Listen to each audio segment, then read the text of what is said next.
everyone, how are you all? I hope you all are fine. मैं भी अच्छी हूँ। आज हम करेंगे कुछ इम्पोर्टेंट MCQs जो आपके बोर्ड एग्जाम्स में आ सकते हैं चैप्टर 3 के। तो ये जो MCQs है आपको पता ही है कि इसकी वेटेज जो होती है बोर्ड एग्जाम में ये 20 मार्क्स की है और ये बहुत ही स्कोरिंग होते हैं। हमें इस तरह से करने हैं इन क्वेश्चंस को कि आपका एक भी क्वेश्चन रॉन्ग नहीं हो। और ये जितने भी क्वेश्चन है ऑलमोस्ट लैंग्वेज तो सेम ही रहती है एग्जाम में, लेकिन इसमें कुछ मैथमेटिकल एक्सप्रेशंस हैं या कुछ आपके जो नंबर्स हैं वो ही चेंज करके दे दिए जाते हैं। तो चलिए स्टार्ट करते हैं। और आपको पता ही है कि ये वाला जो चैप्टर है चैप्टर 3 ये बहुत ही इंपॉर्टेंट चैप्टर है अलजेब्रा यूनिट का, यूनिट 2 जिसकी वेटेज 20 मार्क्स की है और उसमें 4 चैप्टर हैं।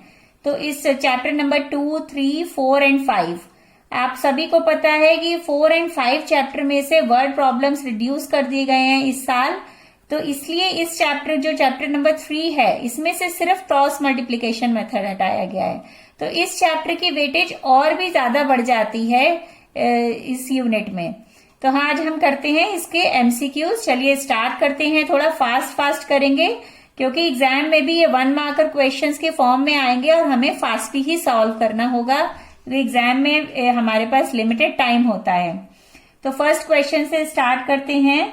The pair of linear equations 3x/2 plus 5y/3 is equal to 7 and 9x plus 10y is equal to 14 is consistent, inconsistent, consistent with one solution, consistent with many solution।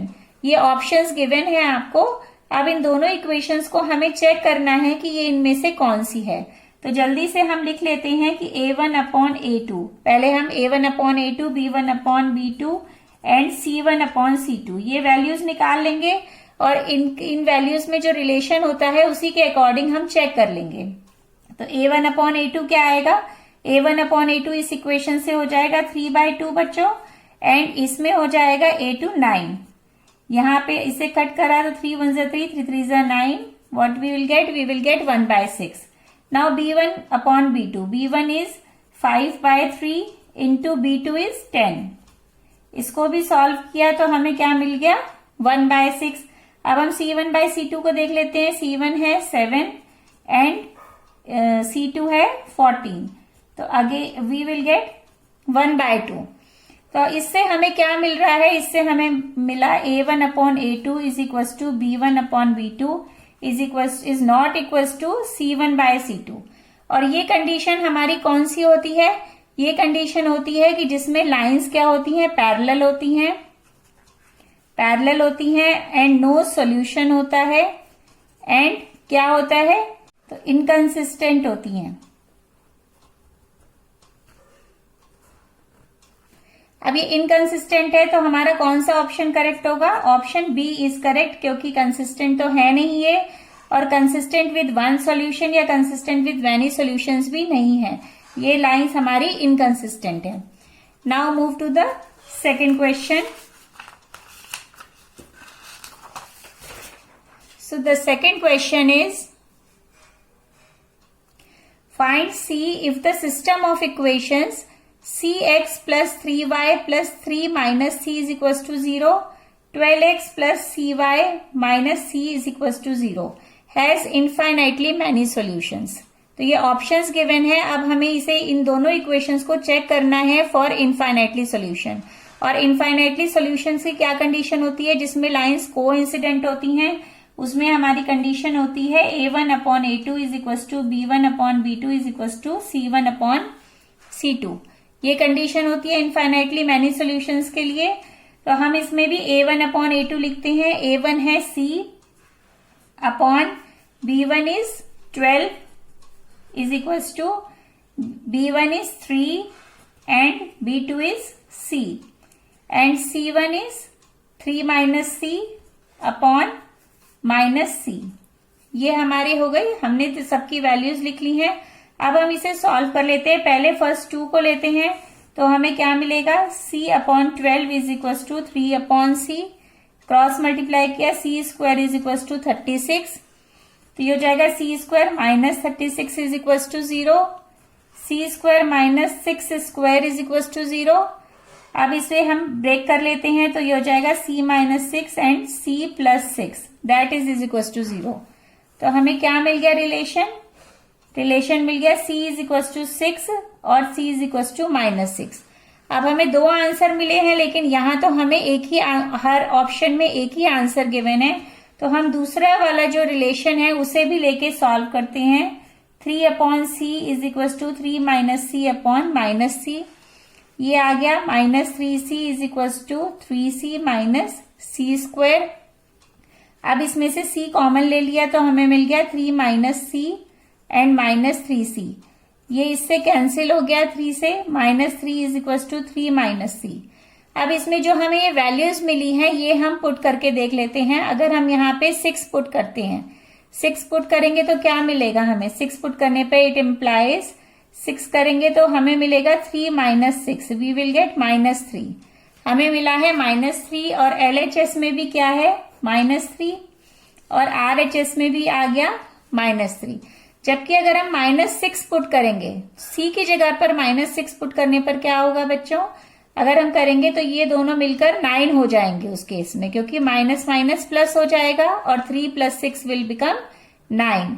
तो ये option आपका सही नहीं है, तो इसलिए हमारा आंसर आ गया 6 रखने पर ये जो इस इक्वेशन को भी सेटिस्फाई कर रहे हैं, तो इसलिए हमारा ऑप्शन बी इसमें करेक्ट है।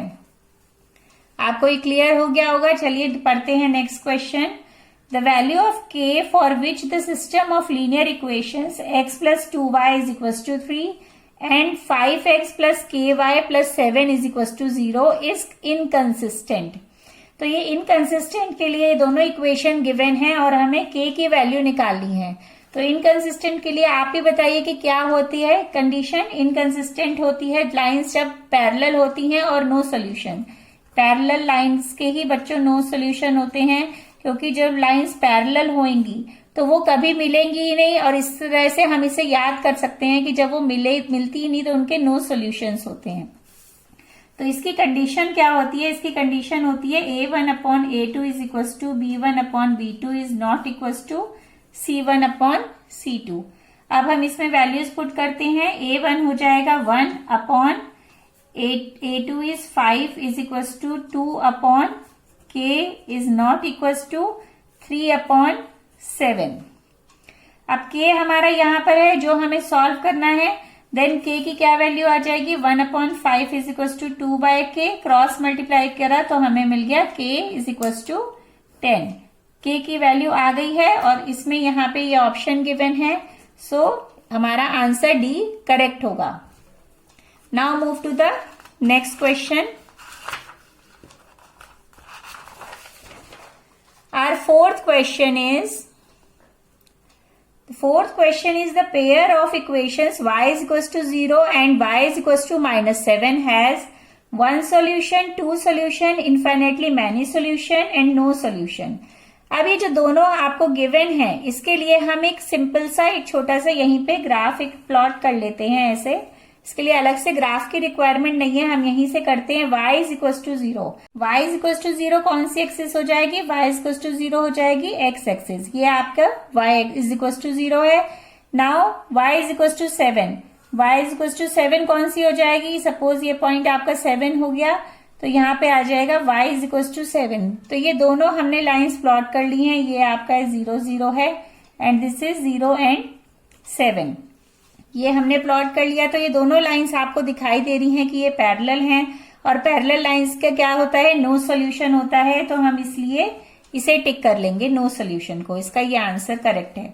Now next question is fifth question. The pair of equations x is equal to a and y is equal to b graphically represents lines which are parallel intersecting at b a coincident intersecting at a b।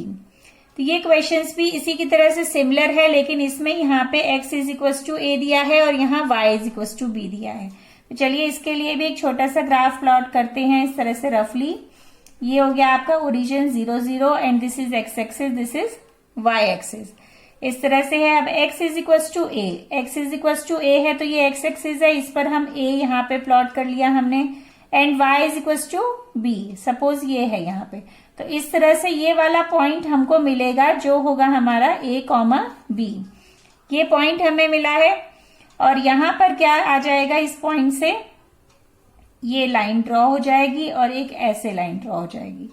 ये point हमें मिल गया। तो ये कहाँ intersect कर रही है, हमारे ऑप्शंस गिवन है इंटरसेक्टिंग एट बी ए, लेकिन बी ए तो नहीं है, ए बी पे कर रही है, तो ये ऑप्शन तो रॉन्ग हो गया। पैरेलल नहीं है लाइंस क्योंकि इंटरसेक्ट कर रही हैं ये तो, एंड कोइंसिडेंट भी नहीं है, ये डिपेंडेंट नहीं है लाइंस, तो इसलिए यहाँ पे इस ऑप्शन का कौन सा ऑप्शन करेक्ट होगा, intersecting at A B. Now move to the next question. So students, our sixth question is, if one equation of a pair of coincident lines is x minus y is equals to 3, then the second equation can be 2x plus 2y is equals to 6, x by 2 minus y upon 2 is equals to 3 by 2, या C part है आपका 2x minus 2y is equals to minus 6 and D is x by 2 minus y upon 2 plus 3 by 2 is equals to 0। इनमें से कौन सा answer होगा, तो हमें ये कंडीशन पता है कि जो कोइंसिडेंट लाइंस होती हैं तो उनके लिए क्या कंडीशन होती है कि a1 upon a2 is equals to b1 upon b2 is equals to c1 upon c2। इसके लिए इनफाइनाइटली सॉल्यूशंस होते हैं। तो अब हम एक ही दोनों इक्वेशंस को लेकर इस कंडीशन को हम चेक करेंगे। तो करते हैं चेक। चलिए, यहाँ पे a1 क्या है 1 और ये है 2, तो ये दोनों हो गया। इस ए पार्ट में क्या हो गया 1 अपॉन 2। अब 1 अपॉन 2 देखते हैं कि b1 अपॉन b2 के इक्वल है। b1 is -1 and b2 is 2, तो ये तो दोनों इक्वल नहीं है, तो इसका मतलब ये इक्वेशन नहीं पॉसिबल है, it's not possible. Now B के लिए चेक करेंगे। b इज यहाँ पे a1 है हमारा 1 and b1 is a2 is 1 upon 2, तो ये हो गया आपका 2। और b1 b2 चेक करते हैं। b1 is -1 and b2 is -1 upon 2, तो ये भी हो गया 2। ये तो दोनों इक्वल आ गए हैं। अब हम c1 c2 भी चेक कर लेते हैं। c1 c2 है हमारा 3 अपॉन 3 बाय 2, तो ये कट होके सॉल्व होके ये भी 2 आ गया। तो बच्चों ये तीनों इस कंडीशन को फुलफिल कर रहे हैं, ये तीनों इक्वल हैं 2, तो इसका मतलब B is the correct answer, that is the second equation for the coincident lines. Now seventh question. Our seventh question is, a pair of linear equations which has a unique solution x is equals to 2, y is equals to -3 is, ये equations given है आपको 4 given है आपको options. तो अब इसमें से हमें चेक करना है कि ये यूनिक सॉल्यूशन किसका होगा। तो बच्चों आपको पता है कि यूनिक सॉल्यूशन किन इक्वेशंस का होता है, जो इक्वेशंस क्या करती हैं, इंटरसेक्ट करती हैं, और जो इक्वेशंस जो होती हैं उनके सॉल्यूशन क्या होते हैं, कंसिस्टेंट होते हैं, वो यूनिक सॉल्यूशन होते हैं। तो अब हम इक्वेशंस को देख लेते हैं कि पहले हमें सब कोई और कंडीशन की इक्वेशन तो नहीं लग रही है। जैसे हम ये देख रहे हैं x plus y is equal to -1 है, ये भी ठीक है। ये वाली जो इक्वेशन है ये है 2x plus y 5y is equal to -11 and 4x plus 10y is equal to -22। तो ये जो इक्वेशन गिवन है, ये इक्वेशंस आपकी इंटरसेक्टिंग ना होके ये दोनों गिवन है आपकी कोइंसिडेंट। ये लाइंस जब हम इनसे ड्रॉ करेंगे ग्राफ में ये कोइंसिडेंट होंगी, तो इसलिए ये वाला ऑप्शन तो पहले ही रॉन्ग हो जाता है, क्योंकि कोइंसिडेंट लाइंस के लिए इनफाइनाइटली मैनी सॉल्यूशंस होते हैं। तो बाकी इक्वेशंस देखते हैं। तो बाकी इक्वेशंस में ऐसा कुछ नहीं है। अब हम इन सॉल्यूशंस को, जो हमें सॉल्यूशन गिवन है, वो हम 1 बाय 1 इन इक्वेशंस में पुट करना स्टार्ट करते हैं। पहले ए पार्ट के लिए सॉल्व करते हैं। तो क्या होगा, ए में x plus y is equal to -1 है, तो x की वैल्यू 2 है एंड y की वैल्यू -3 है, तो 2 -3 ये आ गया -1। सेकेंड में पुट करते हैं। अगर सेकेंड में भी सॉल्व करने पर आ जाता है तो यही हमारा आंसर हो जाएगा। तो ये आ गया। जब x की वैल्यू 2 पुट करी यहाँ पे तो क्या हो गया, 2 2 ज़ा 4, 2 2 ज़ा 4 हो जाएगा एंड -3 इसमें पुट करेंगे तो माइनस प्लस एंड 3 3 ज़ा 9, ये आ गया। हमारा आंसर आना चाहिए था -5, लेकिन ये तो 13 आ गया है, that is not equals to -5। तो ये ऑप्शन आपका रॉन्ग है, ये पहले ही रॉन्ग हो गया था। अब हम सी पार्ट की तरफ चलते हैं। सी में पुट करते हैं वैल्यू 2, यहाँ पे पुट करेंगे तो क्या आएगा, देखिए यहाँ पे जब हम 2 पुट करेंगे it will become 4 minus y की वैल्यू है 3 माइनस माइनस प्लस हो जाएगा, इट विल बिकम 7 और यहाँ हमें जो गिवन है दैट इज 1। तो ये इसके इक्वल नहीं है, इसका मतलब ये ऑप्शन भी हमारा रॉन्ग हो गया। अब हम डी पार्ट को चेक कर लेते हैं। वैसे डी ही बचा है तो यही हमारा करेक्ट आंसर होगा, लेकिन हम इसे चेक कर लेते हैं। 2 यहाँ पे x की वैल्यू है 2 माइनस 4 माइनस माइनस प्लस हो गया एंड 4 3 12 माइनस 14। तो ये 0 आ रहा है क्योंकि 2 plus 12 is 14 and 14 minus 14 is 0। Next equation में पुट करते हैं 5 2 10 माइनस माइनस माइनस प्लस हो गया एंड यहाँ पे आ गया 3 माइनस 13 इज इक्वल टू 0। तो ये भी बच्चों 13 माइनस 13 0 के इक्वल आ गया है। तो इस तरह से ये वाला जो डी ऑप्शन है ये इसके लिए करेक्ट आंसर है। तो बच्चों हमारा नेक्स्ट क्वेश्चन है 8th question. The father's age is 6 times his son's age. 4 years hence the age of the father will be 4 times his son's age. The present ages in years of the son and the father are respectively. The options are given 4 and 24. The B option is 5 and 30. C option is 6 and 36 and D option is 3 and 24. तो बच्चों देखने में एक question लग रहा है कि इस तरह का क्वेश्चन तो 2-3 मार्क्स में आना चाहिए, लेकिन समटाइम्स ये 1 मार्कर में भी आ जाता है। इसमें कैलकुलेशन वगैरह बहुत इजी होता है। एग्जामिनर चेक करता है कि आपको कॉन्सेप्ट पता है या नहीं पता है। तो चलिए करते हैं, ये बहुत इजी क्वेश्चन है। तो हमें प्रेजेंट एज हमें पता है कि हम कितनी ले लेंगे। Present age of son be x and present age of father be y ले ली हमने। अब इसमें क्या दे रहा है कि फादर्स एज कितनी है, that is 6 times of son's age. तो ये हमारी इक्वेशन 1 हो गई एंड 4 year hence। तो 4 year hence क्या होगा, जो सन की एज होगी वो भी कितनी हो जाएगी x plus 4 and father age कितनी हो जाएगी, father's age will be y plus 4। और इसमें क्या रिलेशन दिया हुआ है कि उस टाइम पर जो फादर की एज है वो कितनी हो जाएगी 4 times of his son's age. तो वो हम लिख देंगे यहाँ पे कि father's age x plus 4 will be 4 times of son's age. I think आपको ये क्लियर हो गया होगा। अब इसे हम मल्टीप्लाई करते हैं 4x plus 16 y plus 4 y is equal to है 6x। तो वो हम यहाँ पे पुट कर देंगे 6x plus 4 is equal to 4x plus 16 and ये इधर साइड आ जाएगा तो ये हो जाएगा 2x is equal to 12, x is equal to 6। तो x की वैल्यू मिल गई है हमें। अब इस x की वैल्यू को हम यहाँ पे पुट कर देंगे। हमें थोड़ा फास्ट करना होगा। 6 इंटू 6 इट विल बी 36।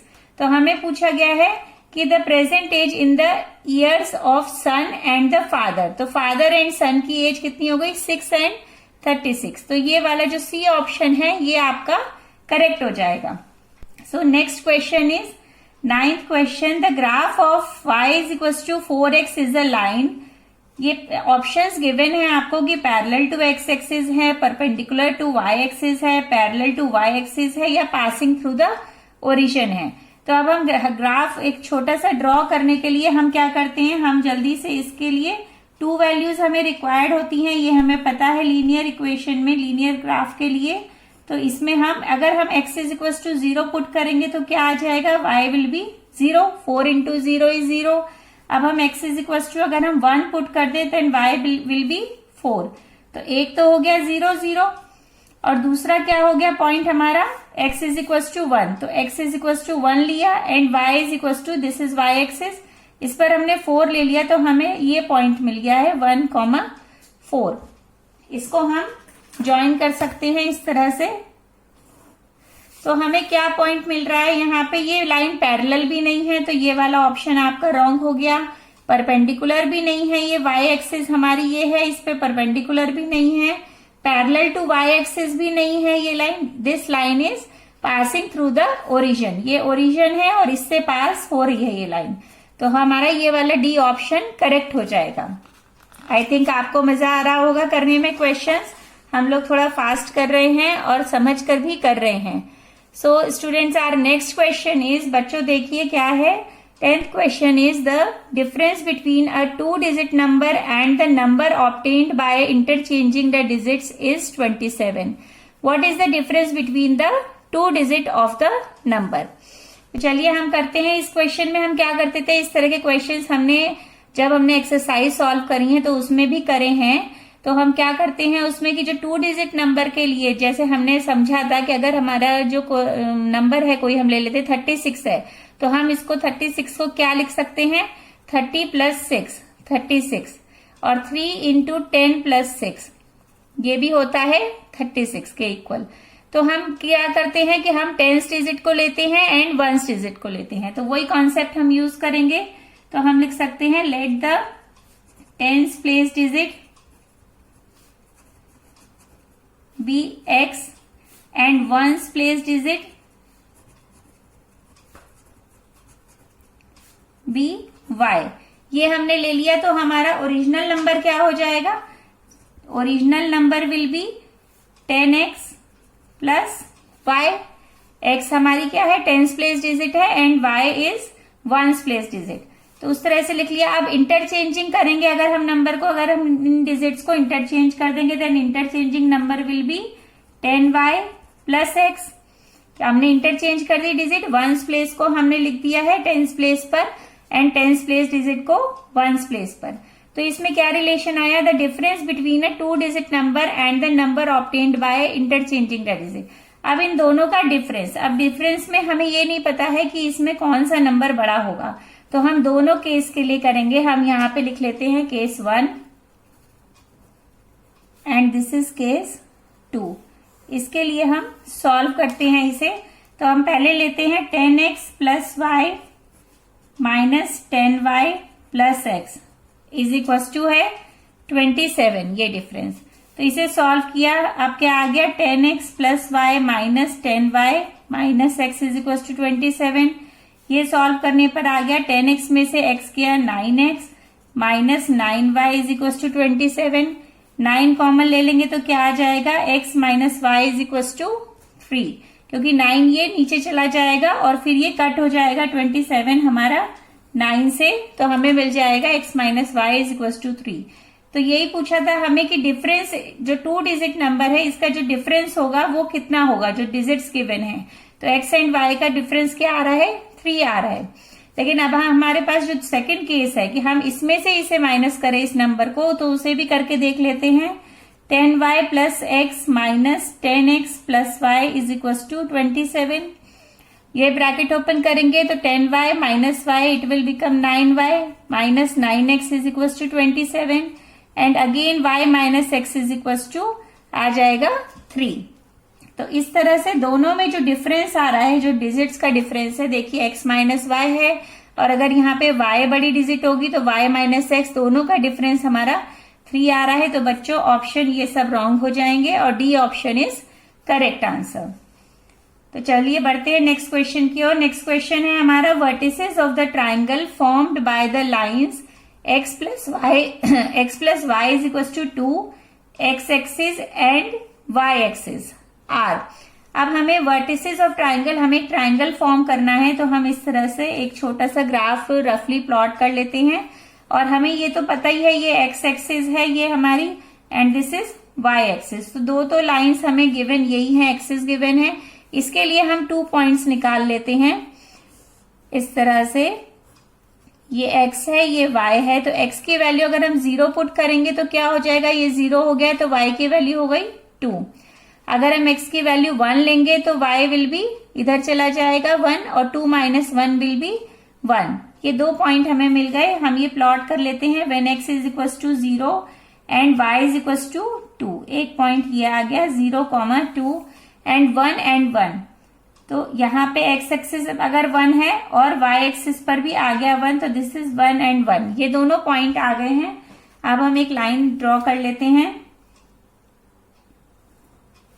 तो इस तरह से देखिए बच्चों, ये हमारा एक ट्राइंगल फॉर्म हो गया है यहाँ पर, जिसके वर्टिसेस हमसे क्वेश्चन में पूछे गए हैं।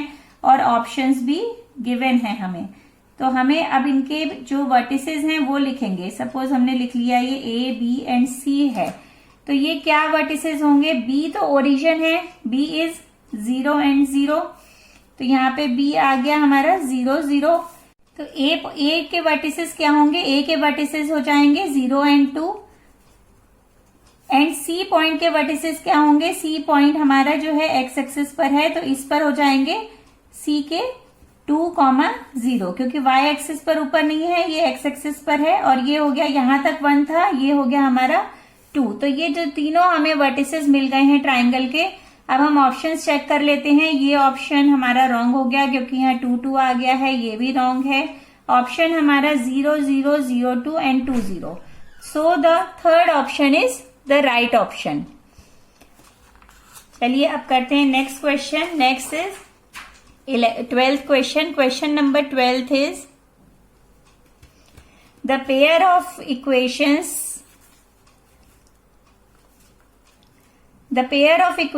ax plus 2y is equals to 7 and 3x plus by is equals to 16 represent parallel lines if a is equals to b, 3a is equals to 2b, 2a is equals to 3b and ab is equals to 6। तो चलिए solve करते हैं। अब इसमें देखिए क्या दिया हुआ है, यहाँ पे पैरेलल लाइंस की कंडीशन गिवन है। पैरेलल लाइंस कौन सी होती हैं? जिनके जो इनकंसिस्टेंट होती हैं और उनका नो सोल्यूशन होता है। तो इसकी कंडीशन हम लिखेंगे a1 upon a2 is equal to b1 upon b2 is not equal to c1 upon c2। ये हमारी कंडीशन होती है। अब इससे हम a1 अपॉन a2 से वैल्यू पुट करते हैं। a1 कितना है? a1 कितना है? a है, तो वो हम पुट करेंगे a अपॉन a2 कितना है? 3 है, b1 is 2 and b2 is b is equals to is not equals to 7 upon 16। अब हमें इस पे फोकस करना है क्योंकि हमें a एंड b में रिलेशन गिवन है यहाँ पे, तो हमें फोकस करना है इसके ऊपर।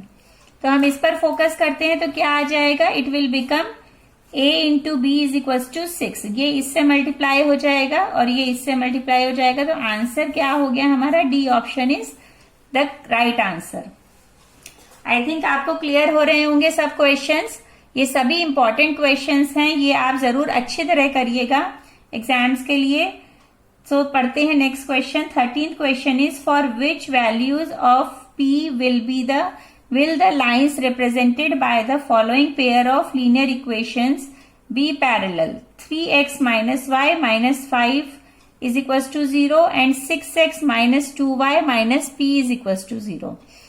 ये भी हमारा पैरेलल लाइंस के लिए था, ये भी क्वेश्चन पैरेलल लाइंस के लिए लिया है, लेकिन इसमें थोड़ा सा डिफरेंस है, तो इसीलिए मैंने ये क्वेश्चन इसमें लिया है। तो चलिए करते हैं। कंडीशन हमारी वही रहेगी जो हमने ऊपर लिखी थी कि a1 upon a2 is equal to b1 upon b2 is not equal to c1 upon c2।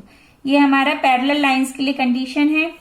तो a1 कितना है यहाँ पे? 3 upon 6 is equal to b1 is -1 upon b2 is -2 is not equal to c1 is -5 and this will be -p।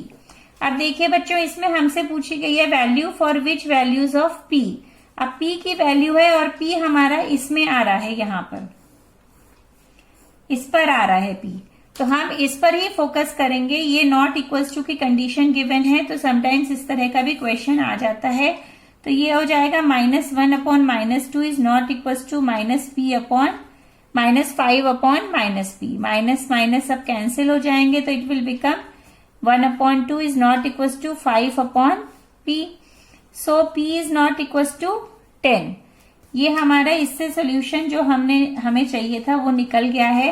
अब हम options अपने check करते हैं। ऑल रियल वैल्यूज एक्सेप्ट 10, मतलब हम p की वैल्यू 10 के अलावा कुछ भी ले सकते हैं, तो लाइन हमारी पैरेलल होंगी। तो हमारा फर्स्ट ऑप्शन इसका राइट होगा इस क्वेश्चन में। आई थिंक क्लियर होगा क्योंकि p नॉट इक्वल्स टू 10 था, तो इसीलिए all real values except 10, that is your the correct answer. Our next question is question number 14. The question is a pair of linear equation in two variables which has a common point that is which has only one solution is called. अब हमारा one solution जिसमें होता है वो कैसी lines होती हैं? One solution that is it means is unique solution. तो यूनिक सॉल्यूशन हमें पता है कि जब लाइंस हमारी इंटरसेक्टिंग होती हैं उस टाइम पर होती हैं, और जब लाइंस इंटरसेक्टिंग होती हैं तब हमारा सॉल्यूशन कैसा होता है? कंसिस्टेंट होता है। क्योंकि जब भी लाइंस का सॉल्यूशन गिवन होगा तो हमने पढ़ा है कि कंसिस्टेंट होता है, वो कोइंसिडेंट के लिए भी होता है और इंटरसेक्टिंग के लिए भी होता है, लेकिन डिपेंडेंट के लिए नहीं होता है। तो इसीलिए इसका आंसर ये हो जाएगा हमारा, ये थ्योरी बेस्ड क्वेश्चन है, कंसिस्टेंट पेयर होगा इसमें इसका आंसर। चलिए next question, 15th question is find the values of x and y in the following questions. x minus 3y is equal to 8 and 5x plus 3y is equal to 10। अब ये हमारे options given हैं, ये हमारे values x and y की जो हमने solve करके निकाली हैं। चलिए हम इक्वेशंस को नोट डाउन कर लेते हैं। ये भी क्वेश्चन हमारा इजी है, क्योंकि देखने में लग रहा है कि हम कौन सा मेथड यूज करेंगे, एलिमिनेशन या सब्स्टिट्यूशन, किससे हम सॉल्व करेंगे, लेकिन जो इक्वेशंस आपको गिवन होंगी वो इजी टू सॉल्व होंगी 1 मार्कर में। तो हम करते हैं इन्हें। अब हम देख रहे हैं कि यहाँ पे -3y है, यहाँ पे 3y है, तो अगर हम इन दोनों को ऐड कर देंगे तो ये क्या हो जाएगा? एलिमिनेट हो जाएगा। It will become 6x is equal to 18, और x की क्या वैल्यू आ गई? x is equal to 18/6, 3। x is equal to आ गया हमारा 3, और y की वैल्यू भी हम निकाल सकते हैं। y की वैल्यू के लिए हम x की वैल्यू को किसी भी इक्वेशन में पुट कर देते हैं, सपोज इसमें पुट करते हैं, तो x minus 3y is equal to 8 था, 3 minus 3y is equal to 8 minus 3y is equal to 8 minus 3, it will become 5। तो y इज इक्वल टू हो गया 5/-3। अब इसमें हम ऑप्शंस चेक करते हैं। यहाँ पे x की वैल्यू 2 है तो ये ऑप्शन तो करेक्ट नहीं है। यहाँ पे x की वैल्यू -3 है, ये भी करेक्ट नहीं है। यहाँ पे x की वैल्यू -3 है एंड -5/3, ये तो मैच कर रहा है, लेकिन यहाँ पे x की वैल्यू हमारी 3 आई है और यहाँ पे -3 है, तो इसका आंसर होगा नन ऑफ दीज। क्योंकि यहाँ -3 आई है तो ये ऑप्शन भी आपका करेक्ट नहीं गिवन है, तो answer is none of these. I think आप बोर नहीं हो रहे होंगे, आप इंटरेस्ट के साथ कर रहे हैं क्वेश्चंस। चलिए the next question is the equation ax raised to the power n plus by raised to the power n plus c is equals to 0 represents a straight line if n is greater than equals to 1, n is less than equals to 1, n is equals to 1 and none of these। अब हमारी जो equation given है उसमें बोला गया है कि straight line, अब स्ट्रेट लाइन का जो ग्राफ ड्रॉ होता है वो क्या होता है? हमारा लीनियर इक्वेशन के लिए होता है, और ये इक्वेशन हमारी लीनियर कब होगी? When n is equal to 1 होगा। जब n इज इक्वल टू 1 होगा तो ये क्या इक्वेशन हो जाएगी? ax plus by plus c is equal to 0, और ये हमारी लीनियर इक्वेशन होती है, तो n is equal to 1 is the right answer. ये हमारे थ्योरी बेस्ड क्वेश्चन है जो कई बार पूछ लिए जाते हैं 1 मार्कर में, इसलिए मैंने ये क्वेश्चंस भी ऐड करे हैं इसमें एक्सप्लोर करके। Now 17th question, a person rowing at the rate of 5 kilometre per hour in still water takes thrice as much time in going 40 kilometer upstream as in going 40 kilometer downstream. Find the speed of the stream.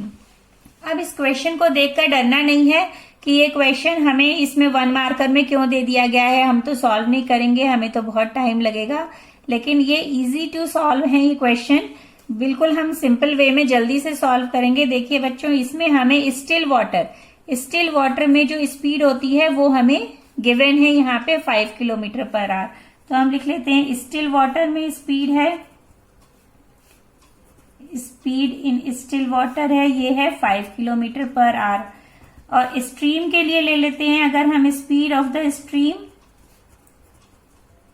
Stream हमने ले लिया x kilometre per our.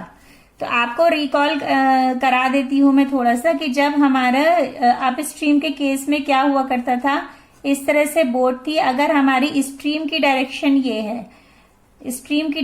ये है और boat हमारी reverse direction में जा रही है, तो उस टाइम पे क्या हो जाता था केस, अप स्ट्रीम का केस हो जाता था। तो इस टाइम पर ये 5 है हमारा, तो अगर स्टिल वाटर में 5 थी तो फिर क्या हो जाएगी इसकी 5 माइनस एक्स स्पीड हो जाती थी अप स्ट्रीम के केस में। और डाउन स्ट्रीम के केस में क्या होता था, डाउन स्ट्रीम के केस में क्या होता है, एक ही डायरेक्शन में बोट अगर चल रही है, इसी डायरेक्शन में स्ट्रीम है आपकी और इसी डायरेक्शन में हमारी बोट भी जा रही है, तो वो केस हो जाता है डाउन स्ट्रीम का। डाउन स्ट्रीम के केस में आप क्या करेंगे कि यहाँ पे 5 प्लस एक्स, इसको अच्छी तरह और समझने के लिए आपको डिस्क्रिप्शन में इसका लिंक प्रोवाइडेड है, वो आप देख सकते हैं और डिटेल में जो विद इमेजेस आप एक बार फिर से समझ सकते हैं इसको, अप स्ट्रीम और डाउन स्ट्रीम के कॉन्सेप्ट को। ये बहुत इंपॉर्टेंट कॉन्सेप्ट है, ये किसी भी सेक्शन में आ सकता है और आएगा भी जरूर इस साल। तो चलिए हम करते हैं। इस तरह से हमें ये स्ट्रीम की जो हमें ये है स्पीड है ये मिल गई है, तो हम इसके लिए हमें पता था कि हमें जो टाइम है वो इक्वल गिवन है, तो वो हम पुट कर देते हैं। टाइम क्या हो जाएगा, अप स्ट्रीम के केस में जो बोट जा रही है उसमें और डाउन स्ट्रीम के केस में क्या इसमें रिलेशन है, थ्राइस गिवन है। तो हम लिखते हैं यहाँ पे जो हमारा फॉर्मूला है, स्पीड इज इक्वल टू था डिस्टेंस अपॉन टाइम, तो इससे टाइम इज इक्वल टू हो जाएगा डिस्टेंस अपॉन स्पीड। टाइम हम निकाल रहे हैं, पहले हम अप स्ट्रीम के लिए लिख रहे हैं। अप स्ट्रीम के केस में डिस्टेंस गिवन है, वो बोट गई है 40 किलोमीटर अपॉन 5 माइनस एक्स हो गया। अब इसे थ्राइस लग रहा है इज गोइंग, किसके केस में 40 upon 5 plus x. Down stream में वो फास्ट जा रही है और इसका जो टाइम है वो 3 टाइम्स है डाउन स्ट्रीम से। अब इसे सॉल्व करेंगे तो क्या होगा, 40 इधर है, 40 से कैंसिल हो गया, ये इस साइड आएगा और ये इस साइड चला जाएगा, तो क्या हो जाएगा 5 plus x is equal to 3 into 5 minus x. 5 plus x is equal to, इसे मल्टीप्लाई करा तो आ गया 15 माइनस 3x। अब इसे हम सॉल्व करते हैं तो क्या होगा, it will become, this implies 4x is equal to 5 इस साइड जाएगा 10। थोड़ी कैलकुलेशन तो हमें माइंड में करनी पड़ेगी क्योंकि ये 1 मार्कर क्वेश्चन है, हम इससे ज्यादा टाइम भी इस पे नहीं लगा सकते हैं। तो 4x इज इक्वल टू 10 हो गया, x will be 10/4, it will become 2.5 kilometre per hour. तो ये आपका आंसर आ गया है यहाँ पे 2.5 किलोमीटर पर आवर। अब इसमें ऑप्शंस में तो गिवन नहीं है 2.5 किलोमीटर पर आवर, तो हमारा option D will be correct answer, none of these, क्योंकि इसमें आंसर नहीं गिवन है। Now next question is 18th question.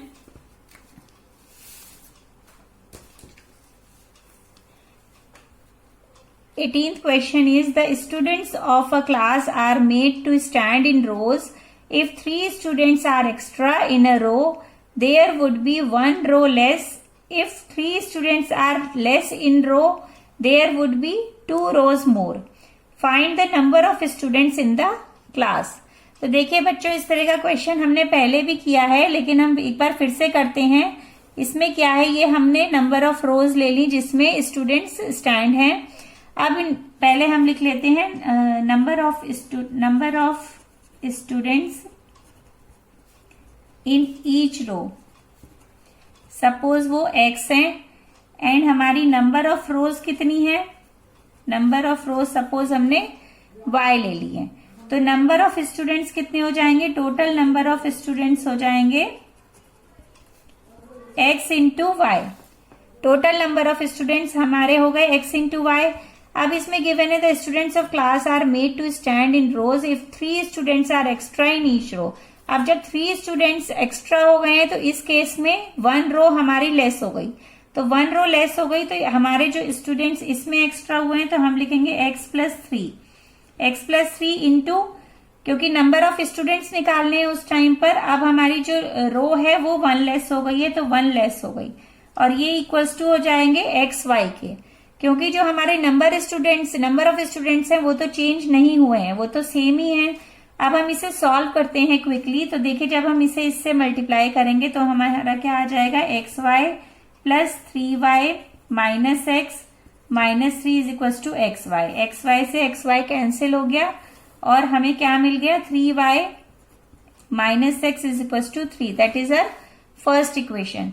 अब सेकेंड के इक्वेशन के लिए हम आगे पढ़ते हैं। If 3 students are less in a row, 3 students हमारे अब लेस हो गए हैं, तो उस केस में क्या हो जाएगा, x माइनस 3 इंटू रोज फिर मोर हो जाएंगी, ज्यादा हो गई है रो, तो y plus 2 is equal to, ये अगेन आपका एक्स वाई के इक्वल होगा जो टोटल नंबर ऑफ स्टूडेंट्स हैं।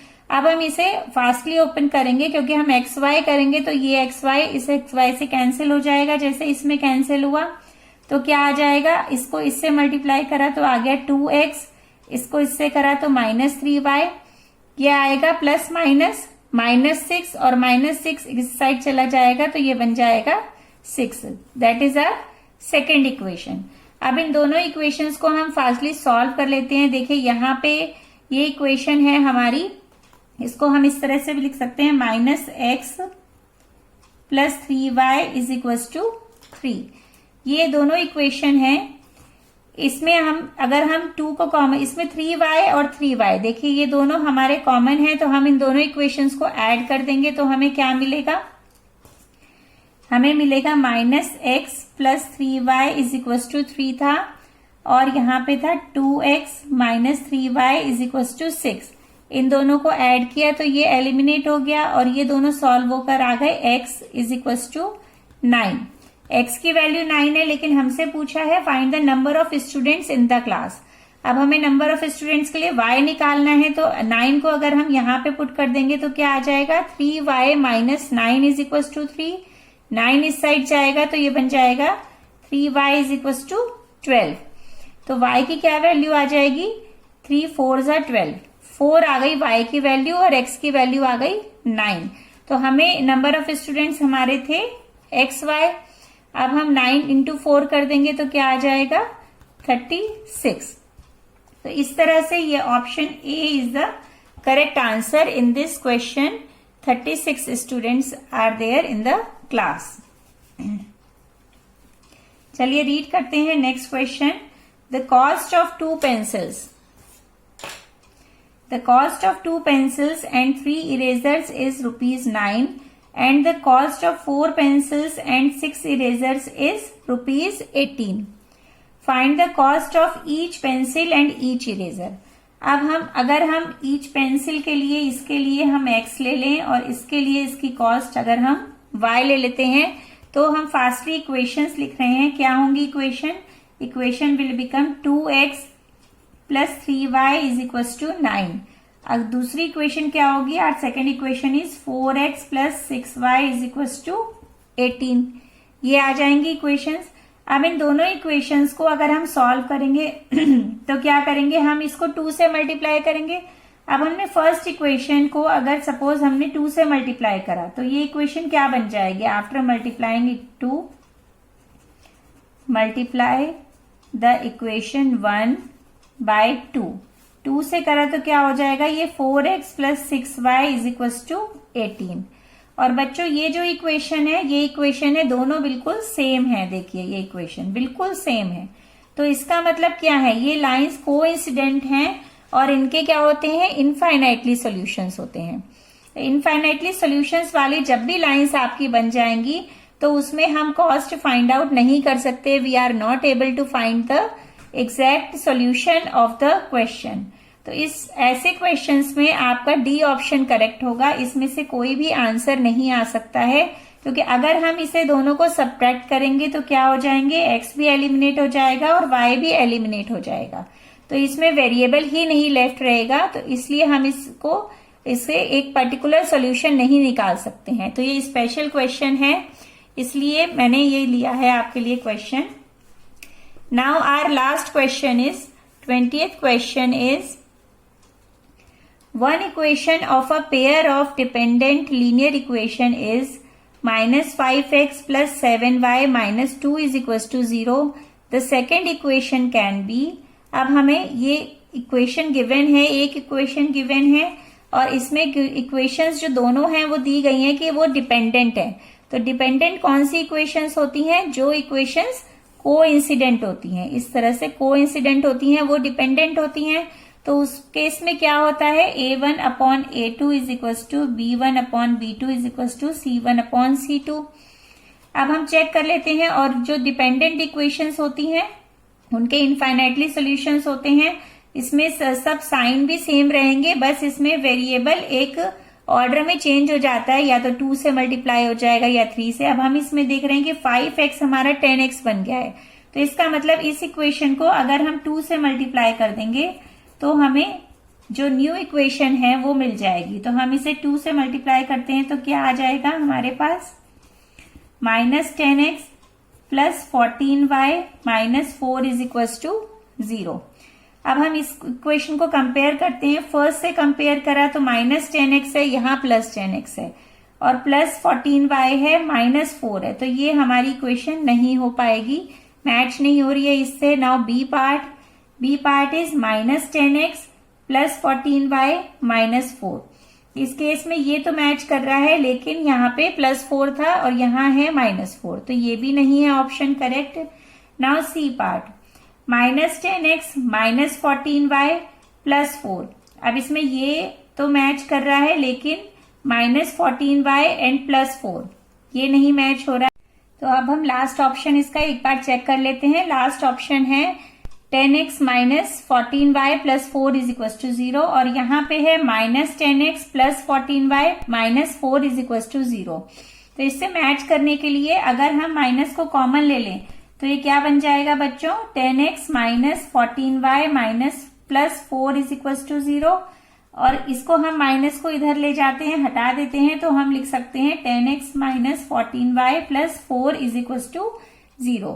तो ये इस तरह से ये हमारा डी पार्ट मैच हो जाता है और इसका आंसर होगा डी। सो स्टूडेंट्स, आई थिंक आपको ये सारे एमसीक्यूज क्लियर हो गए होंगे। अगर आपको किसी भी क्वेश्चन में कोई भी प्रॉब्लम है, then please write comment in the comment box, I will definitely solve your problem. और अगर आपको ऐसा लगता है कि जो मेरी क्लास है ये प्रोडक्टिव है या वर्थफुल है, देन आपको क्या करना है, आपको बस एक छोटा सा काम करना है, आपको इस वीडियो को लाइक करना है, शेयर करना है एंड सब्सक्राइब करना है मेरे चैनल को, और आप बेल आइकन पे प्रेस करना ना भूलें। तो मिलते हैं नेक्स्ट वीडियो में नेक्स्ट क्वेश्चन के साथ। So bye bye and take care.